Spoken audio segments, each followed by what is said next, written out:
Hello दोस्तों, नमस्कार। आप सभी का स्वागत है आपके अपने YouTube channel current affairs magic में। और आज हम बात करने वाले हैं 27 सितंबर के करंट अफेयर्स की। तो वीडियो को अंत तक ज़रूर देखिएगा। हमारा पहला क्वेश्चन है कि rise 2020 responsible AI for social empowerment 2020 शिखर सम्मेलन का आयोजन कौन करेगा। यानी कि राइज 2020 का जो शिखर सम्मेलन होने जा रहा है उसका आयोजन कौन करेगा। तो इसका जो आयोजन है ये हमारे इलेक्ट्रॉनिक्स और सूचना प्रौद्योगिकी मंत्रालय यानी MEITY और साथ में नीति आयोग, ये दोनों एक साथ मिलकर आर्टिफिशियल इंटेलिजेंस यानी AI राइज 2020 का ये यहाँ पर शिखर सम्मेलन का आयोजन करेंगे। और ये जो शिखर सम्मेलन होगा ये 5 से 9 अक्टूबर तक किया जाएगा। इस राइज 2020 के अंदर विचारों का आदान प्रदान किया जाएगा और क्षेत्रों में हेल्थ केयर, कृषि, शिक्षा, स्मार्ट मोबिलिटी जैसे क्षेत्रों में सामाजिक परिवर्तन, समावेश और सशक्तिकरण के लिए यहाँ पर आर्टिफिशियल इंटेलिजेंस का उपयोग करने के लिए कोर्स की रूपरेखा तैयार करने के लिए एक वैश्विक बैठक यहाँ पर होगी। जो हमारे नीति आयोग के CEO हैं अमिताभ कांत हैं और हमारे केंद्रीय इलेक्ट्रॉनिक्स और सूचना प्रौद्योगिकी के मंत्री हैं वो हैं रविशंकर प्रसाद। हमारा अगला क्वेश्चन है कि मुख्यमंत्री ग्राम्य परिवहन अचौनी योजना किस राज्य सरकार ने शुरू की है। तो जो मुख्यमंत्री ग्राम्य परिवहन अचौनी योजना है ये असम सरकार ने शुरू की है। और असम के जो मुख्यमंत्री हैं सर्बानंद सोनोवाल, इन्होंने ये राज्य परिवहन विभाग में शुरू की है। और इस योजना के अंतर्गत ग्रामीण कनेक्टिविटी को बेहतर बनाने के लिए और गाँव में रोजगार उत्पन्न करने के लिए राज्य के जो जितने भी गाँव हैं उनके अंदर लाइट मोटर व्हीकल सर्विस शुरू यहाँ पर की जाएगी। और हर गाँव से एक लाभार्थी को एक वाहन भी प्रदान यहाँ पर किया जाएगा। इस योजना का जो पहला चरण है उसमें 10,000 गाँवों को 100 करोड़ रुपए के वित्तीय परिव्यय के साथ कवर किया जाएगा। और साथ में राज्य सरकार पात्र उद्यमियों को वाहन की जो लागत है उसका 25% या 1 लाख रुपए जो भी कम होगी वो आर्थिक सहायता देगी। असम के जो मुख्यमंत्री हैं वो सर्बानंद सोनोवाल और राज्यपाल हैं जगदीश मुखी। हमारा अगला क्वेश्चन है कि पाठ्य चर्चा सुधार और राष्ट्रीय पाठ्य चर्चा की रूपरेखा NCF और शिक्षा शास्त्र पर एक राष्ट्रीय वेबिनार आयोजित किया गया। तो हमारे जो शिक्षा मंत्री हैं वो कौन है। तो हमारे शिक्षा मंत्री हैं रमेश पोखरियाल निशंक। और इस पाठ्य चर्चा सुधार और NCF तथा शिक्षा शास्त्र की बात करें तो ये एक राष्ट्रीय वेबिनार आयोजित किया गया था।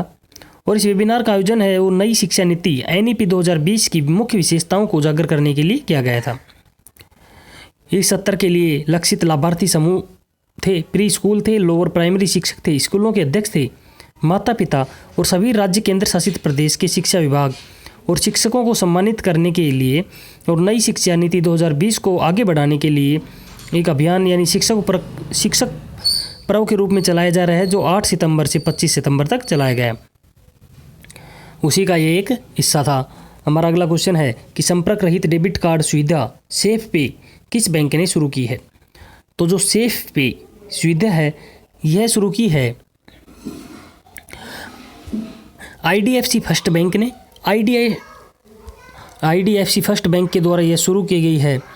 और ये भुगतान सुविधा निकट क्षेत्र संचार यानी नियर फील्ड कम्युनिकेशन NFC द्वारा संचालित POS टर्मिनल के खिलाफ एक स्मार्टफोन को घुमाकर संपर्क रहित डेबिट कार्ड की यहाँ पर अनुमति दी गई है। IDFC फर्स्ट बैंक के MD और CEO हैं V वैद्यनाथन और इसका हेडक्वार्टर मुंबई महाराष्ट्र में स्थित है। हमारा अगला क्वेश्चन है कि भारत और किस देश के बीच में रक्षा उद्योग ग्लोबल आउटरीच पर वेबिनार का आयोजन हुआ है। तो यह हुआ है भारत और इजराइल का। यानी भारत ने इजराइल के साथ में एक SIDM के माध्यम से रक्षा मंत्रालय के अंतर्गत रक्षा उत्पादन विभाग के तत्वाधान में एक वेबिनार का यहाँ पर आयोजन किया गया। और इसका जो विषय था वो रखा गया Indian defence industry global outreach for collaborative partnership webinar and expo. इसका विषय क्या था? Indian defence industry global outreach for collaborative partnership webinar and expo. और हमारा अगला क्वेश्चन है कि ग्लोबल क्लाइमेट समिट 2020 की जो मेज़बानी है वो कौन सा देश करेगा। तो जो वैश्विक जलवायु शिखर सम्मेलन है ग्लोबल क्लाइमेट समिट, इसकी जो मेज़बानी है वो UN यानी संयुक्त राष्ट्र और इसके साथ में यूनाइटेड किंगडम ये दोनों संयुक्त रूप से यहाँ पर इस सम्मेलन की मेज़बानी करेंगे। और यूनाइटेड किंगडम और संयुक्त राष्ट्र ने 2015 में पेरिस जलवायु समझौते पर एक हस्ताक्षर किए थे और अब उसकी 5वीं वर्षगांठ है। इसके अवसर पर 12 दिसंबर 2020 को एक वैश्विक जलवायु शिखर सम्मेलन का ये सह आयोजन किया जाएगा यहाँ पर। और संयुक्त राष्ट्र के महासचिव हैं एंटोनियो गुटेरेस और यूके के जो प्रधानमंत्री हैं बोरिस जॉनसन, ये दोनों इस कार्यक्रम की मेज़बानी करेंगे। और यह शिखर सम्मेलन नवंबर 2021 में स्कॉटलैंड के ग्लासगो में आयोजित किया जाएगा। और संयुक्त राष्ट्र जलवायु परिवर्तन सम्मेलन यानी COP26 से पहले की गति को यह बढ़ाएगा। संयुक्त राष्ट्र का जो हेडक्वार्टर वो न्यूयॉर्क यूएस में स्थित है और इसकी स्थापना 24 अक्टूबर 1945 को हुई थी। और इसके महासचिव हैं एंटोनियो गुटेरेस। यूनाइटेड किंगडम के प्रधानमंत्री हैं बोरिस जॉनसन और यहाँ की राजधानी है लंदन। हमारा अगला क्वेश्चन है कि औषधीय पौधों की खेती हेतु आयुष मंत्रालय ने किसके साथ साझेदारी की है। तो औषधीय पौधों की खेती के लिए आयुष मंत्रालय ने हर्बल उद्योग निकायों के साथ एक समझौता किया है और इसके माध्यम से आयुष मंत्रालय गुणवत्तापूर्ण कच्चे माल की सतत आपूर्ति आयुष, न्यूट्रास्यूटिकल और हर्बल उद्योगों को प्रदान करेगा।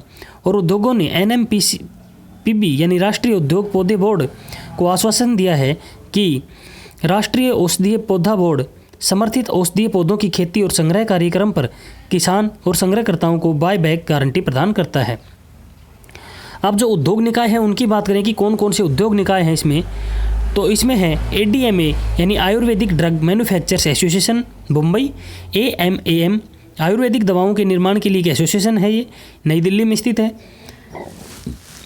AMMOI यानी Ayurvedic medicine manufacturing organisation of India, ये त्रिशूल में स्थित है।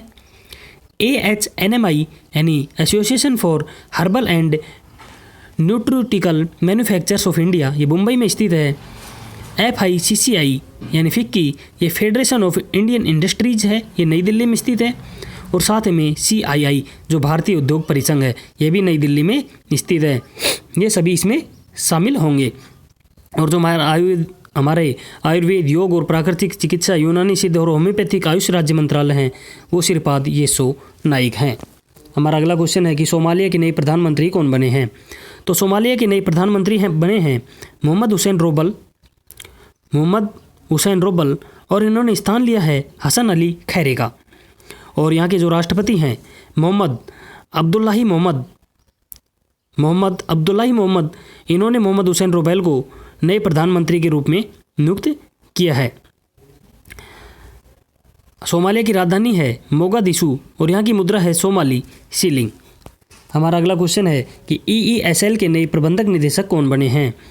EECL यानी एनर्जी एफिशिएंसी सर्विस लिमिटेड यानी ऊर्जा दक्षता सेवा लिमिटेड, और ये भारत सरकार के जो ऊर्जा मंत्रालय है उसके अंतर्गत आती है और सार्वजनिक क्षेत्र का एक उपक्रम है ये। और इसके जो नए प्रबंधक निदेशक बने हैं वो रजत सूद को बनाया गया है और इन्हें S गोपाल निदेशक हैं जो इनका वाणिज्य से प्रभार लेंगे और उन्होंने अंतरिम MD के रूप में अतिरिक्त प्रभार दिया गया है। EESL से पहले उन्होंने सैटेलाइट पावर ट्रांसमिशन लिमिटेड के कार्यकारी उपाध्यक्ष के रूप में भी कार्य किया था। जो ऊर्जा दक्षता सेवा लिमिटेड का हेडक्वार्टर है वो नई दिल्ली में स्थित है और इसके अध्यक्ष हैं राजीव शर्मा। हमारा अगला क्वेश्चन है कि एसर इंडिया के ब्रांड एम्बेसडर कौन बने हैं। तो एसर इंडिया के जो ब्रांड एम्बेसडर हैं वो बने हैं सोनू सूद। और एसर इंडिया है ये एक अग्रणी पर्सनल कंप्यूटर PC ब्रांड है और इसने अपना ब्रांड एम्बेसडर बनाया है सोनू सूद को। और सोनू सूद सोशल मीडिया पर एसर के अभिनव उत्पादों की रेंज का समर्थन करेंगे और प्रौद्योगिकी के माध्यम से लोगों की जीवन को बेहतर बनाने में एसर की प्रतिबद्धता पर अभियान करेंगे। एसर इंडिया के जो अध्यक्ष और प्रबंधक निदेशक हैं वो हरीश कोहली हैं और इसका हेडक्वार्टर बेंगलोर कर्नाटक में स्थित है। हमारा अगला है निधन। तो हमारे एक महान गायक थे SP बालासुब्रमण्यम, इनका निधन हो गया है।